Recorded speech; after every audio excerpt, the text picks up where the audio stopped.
Our first speaker this evening will be Robert Rohan, and he will be speaking out of the Technical Presentations Manual, project number 4, and the title is Presenting a Tactical Paper. The time of his speech will be 10 to 12 minutes, so a little different. Usually they're 5 to 7. And the purpose of this project is to select a technical paper or magazine article and deliver a verbal presentation based on it. The subject of the speech, fear. We all have them, but how do we get through them? And some background information. Robert likes to think of himself as pretty fearless in life. Now, he does have a couple, and he'll let you know what they are most importantly, he'll give you tips on how to conquer your fears. Perfect. With the theme of the meeting, title of the speech is Conquering Fear. Let us welcome Robert Rohan.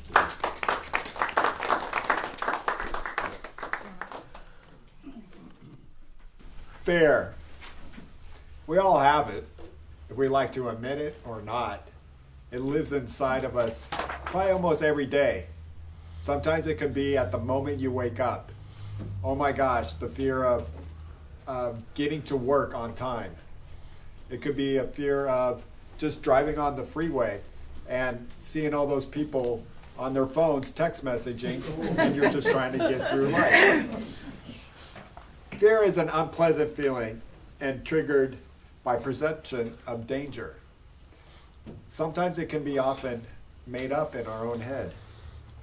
Sometimes it can be just real.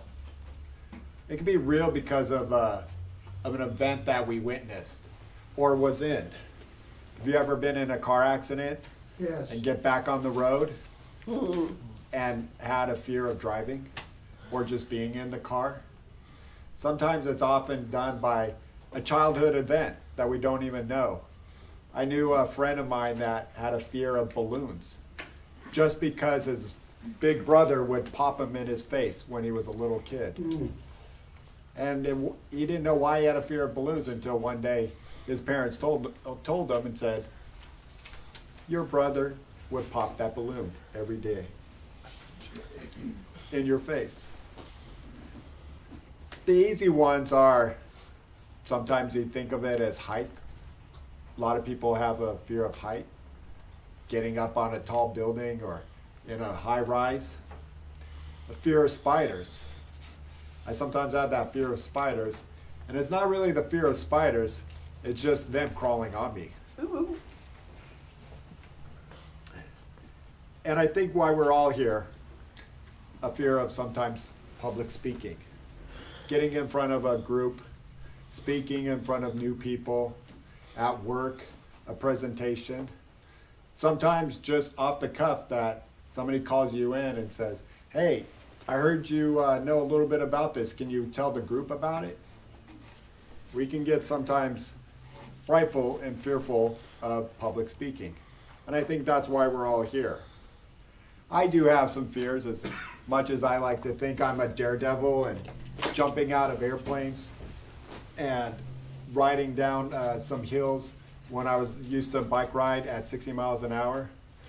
But I felt pretty fearless until I figured out I had a couple fears myself. I had a fear of clowns.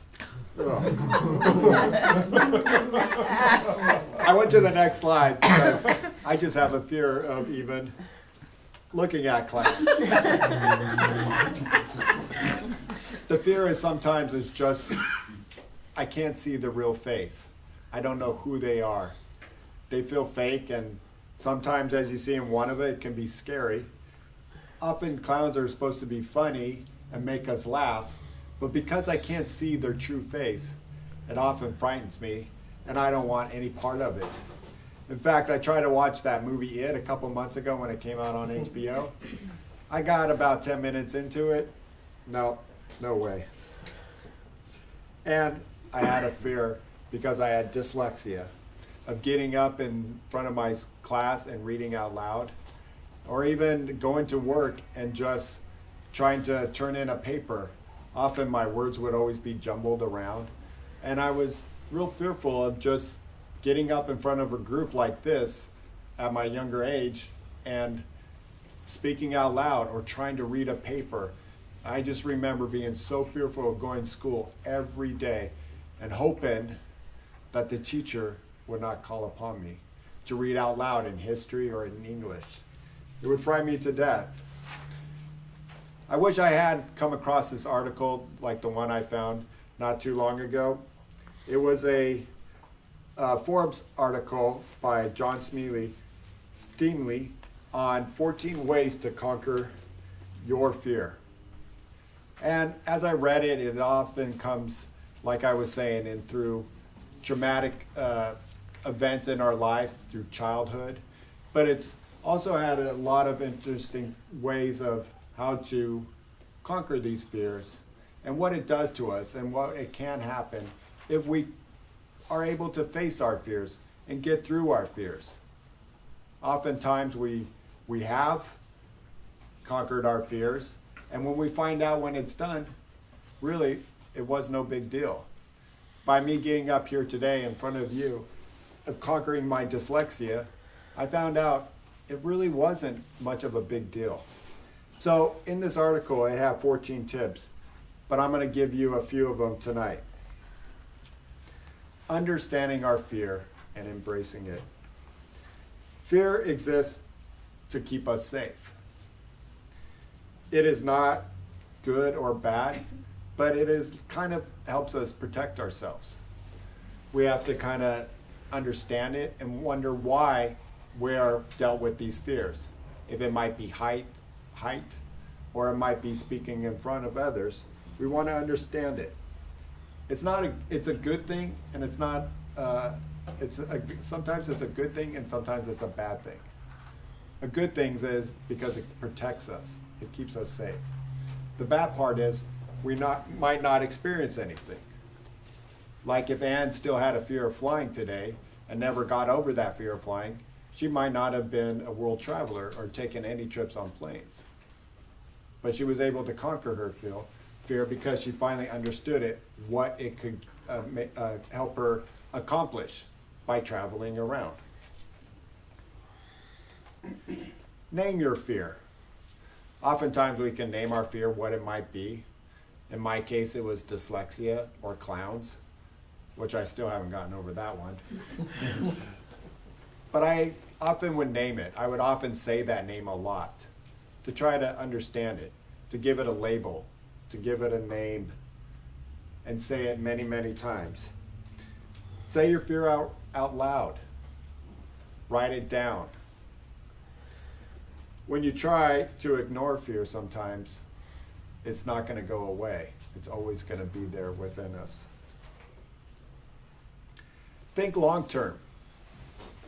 Now, thinking long term about your fear might not let us get through it short term, but a lot of times when we think it for the long term, we make many goals to get through that long term goal of facing our fears. In my sense, I was faced with that fear of getting up in front of others because of my dyslexia. What did I do about it? I made my short-term goals throughout the years to help understand what it was about my dyslexia.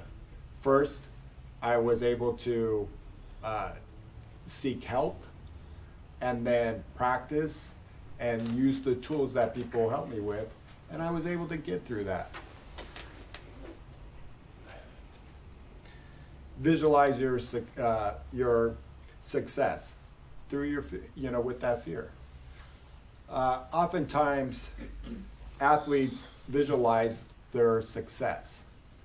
Usually athletes, and I was an athlete at one time, feared of losing. How are we going to accomplish this race?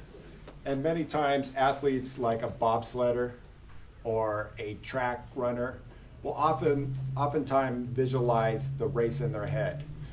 A NASCAR driver actually an IndyCar driver, when he's on the track, will visualize every turn and know every turn by heart over and over again.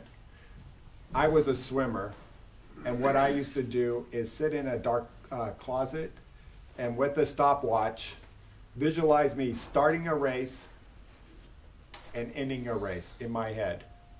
And the next day, I usually came within a couple seconds, sometimes a half a second, within that time that I visualized the night before.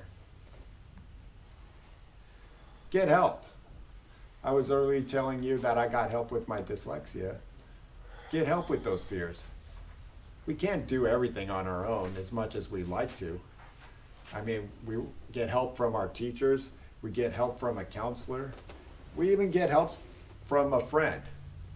I could tell a friend like Meg here that I have dyslexia. She might not know anything about it, but she can help me face my fears by getting help to try to learn and understand and I have support from her of what I'm going through. And we can do it together. You know, she's gonna learn how to help me, and I'm gonna learn how to face my fear of dyslexia. Gain a sense of proportion. How big is it really? Sometimes we can have that fear of spiders, but does it really make us fearful every day of running into a spider? For most of us, not. For some, yes. But sometimes we just might have that fear. Like, I think it's not a big deal that I have a fear of clowns. I just don't go to the circus, and I don't watch the movie It, but I did try. And I know it's just a silly little thing because it's just a clown, but luckily I kept it within proportion that it doesn't affect my life. Now, dyslexia did, and I since went out and seek that help and gained proportion that it is a big deal in my life, that I was gonna make this a goal to get over that. We sometimes get caught up in success or failure. So don't put it as if I know that I'm still affected by it today, but I fear less because I have accomplished those. Have a positive attitude. If we have a negative attitude about our fear, we're probably never gonna get through it. People who have a positive attitudes are successful because they keep trying where others sometimes will give up.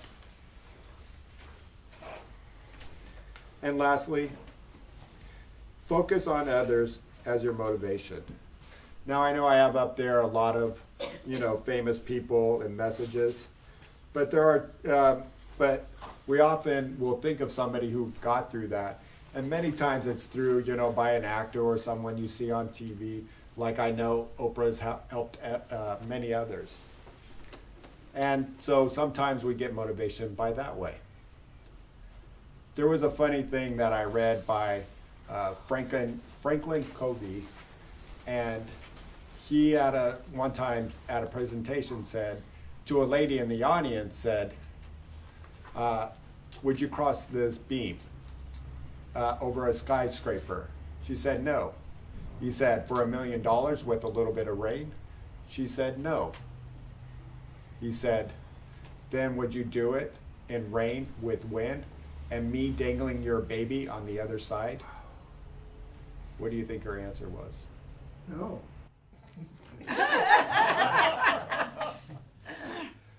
Madam Toastmaster.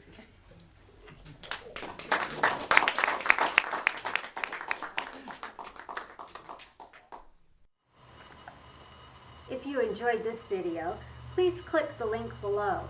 And if you want to find out more about Helmsman 770, you can follow us on Twitter, Instagram, Facebook, and Meetup. At Meetup, you'll find information about our meeting schedules and the fun plans that we have.